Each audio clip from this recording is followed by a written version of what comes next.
for staying with us here on Eye on Ocean County. I'm Laura Jones, and we're bringing the Ocean County Breakfast Show on WOBM to our show today. Shawn Michaels, Sumo, they are the hosts. They've been together for 8 years, and we've been talking just a little bit about how important it is. So it really is like part of people's morning routine, morning radio. You depend on it for getting your traffic report. People are very interesting. It's a very much a part of their routine. Oh, absolutely. And that's, you know, that's the fun part of being part of a morning show where we're on the radio, but really we're sitting with you at your kitchen table, getting your kids ready for school, telling you what the weather's going to be like, what's that top news story, what's happening in Ocean County, and just having a couple laughs along the way. Shawn, do you feel a real connection with your audience, even though you don't see them? You're in a studio. You can get calls. People can request songs. Do you feel that connection? Every day we try to do something. I mean, we usually do some sort of phone topic or a general discussion so we can have them chime in. Because without them, then we're definitely, every day there's something new with the listeners. And there are a number of events. I want to talk a little bit about some of the events coming up. The Pretty in Pink chocolate bars. What is this all about? For years now, we've been doing what we call Pretty in Pink, and it is our raising awareness and funds for breast cancer research.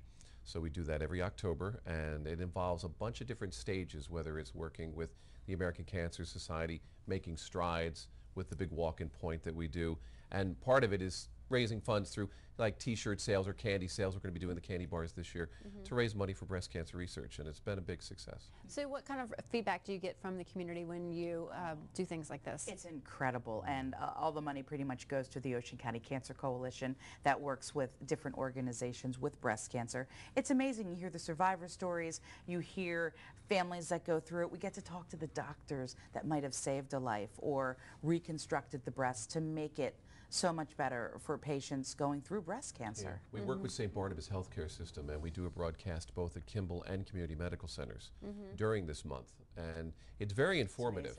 Every year the stories from the nurses and the doctors, and I think it helps the patients because they get to see some of the people behind it. And one of the biggest things they try to emphasize is if you hear, you know, the cancer word, the C word, not to freak out, not to be, you know, there's so many new, you know, technologies and such. It's good to bring it to the people. So it is really an informative situation with Pretty in Pink.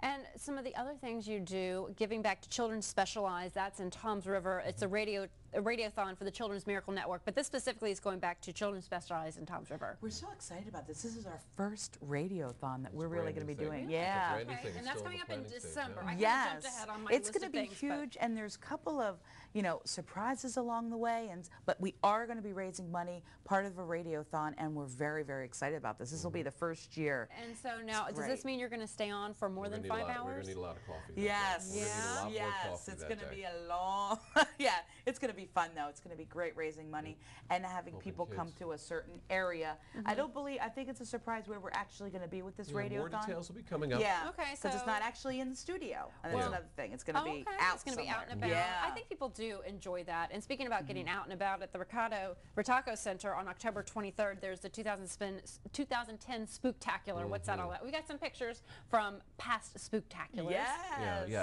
How would you say? A festival of Halloween. I love Halloween. It's a night of just craziness. Toms River is huge about Halloween. Yes. Right? It is. The parade. Do you guys participate in the parade? Huge. Do you go out and see the parade? We've been in the parade for years. They cover it now with news and such. We've more focused now on Spooktacular as far as appearing because it is just an overwhelming night. And we had thousands of people. There?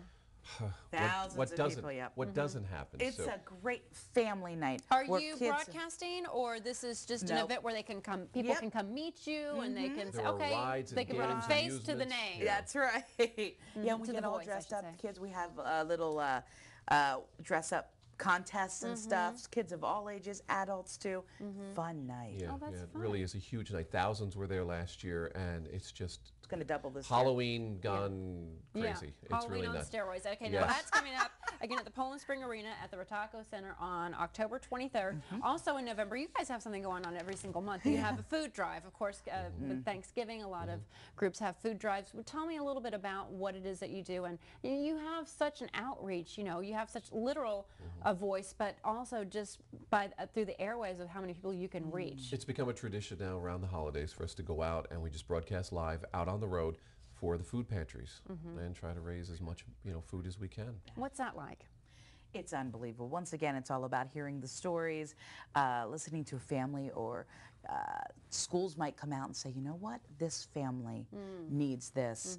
Okay, so then we get on that microphone and say, you know what, this family really needs this, and maybe it's your neighbor, maybe it's a family member that you might not know needs a little bit of help around the holidays, and they need that good home-cooked meal. You will have a lot of fun on your morning breakfast show, Yeah. but again, you've got to build up a level of trust with your listeners and have them, you know, not just listen but act. How do you do that? Is there a, you know, you have to be sincere with your audience. Yes. You know, but what is it? You know, how do you reach and I think get it's those because of the listeners and target keep them? demographic that we're looking at, the moms, the dads, grandma, grandpa, the family, if you will, family radio. It sort of breeds a family atmosphere.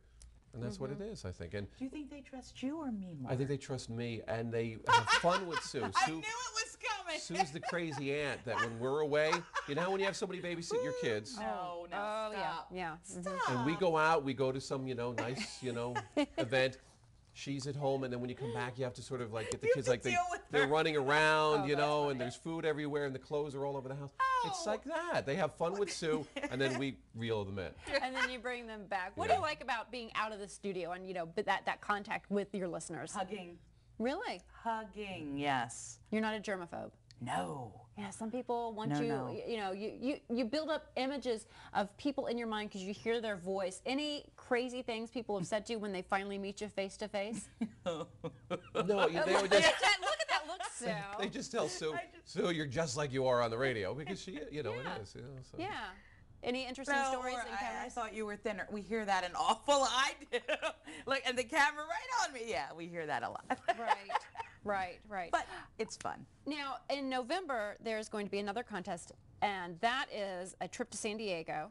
You could win a trip to San Diego, hotel airfare, SeaWorld, and Legoland. Ooh, Legoland. That sounds like fun. There's a lot going on. We're So sent to what, the West Coast. Yeah. what is that? Well, more you know, information? that's still one of those things, you know, a lot of radio we can't let out of the box. Yeah, so we I know. You have to keep your listeners. Yeah, so That's it'll be coming huge. up in November, and it'll be really cool, and you get to go when it's cold and, you know, here. Do you guys get to go there. too? Can you look at the camera and say, boss, Yeah. maybe Shawn and Sue really ought to chaperone this. There you go. I think that you should try and pitch that to them. But it must be fun giving away things. Tried so many times to I mean, pitch that. what is it like? You know, the callers, they go bonkers. Even if it's a T-shirt, it's yeah. that feeling of power. Or yes, I was able to. Get through. Yeah, You know, to that was get the big through. thing. Yes, that has got to be They love it. huge. They love it. They love it. I always tell a story. Years and years ago, when I was, I guess, about 8 years old, my first phone-in contest to a radio show was to WOBM. Really? I guess, yeah, if I did the math right, so something like that. I don't forget exactly how old I was. But my first time ever won anything on the radio was with OBM, and I won a box of pasta. And I was so excited. Yeah. Yeah. So excited. I won a box of spaghetti. It was so great. I mean, things are a little bit further ahead now. story. But I don't know if we've given away pasta, but we may again. Well, maybe that's the next great idea. But I know how they coming. felt is my point, because Right. it's just fun to win something. And now that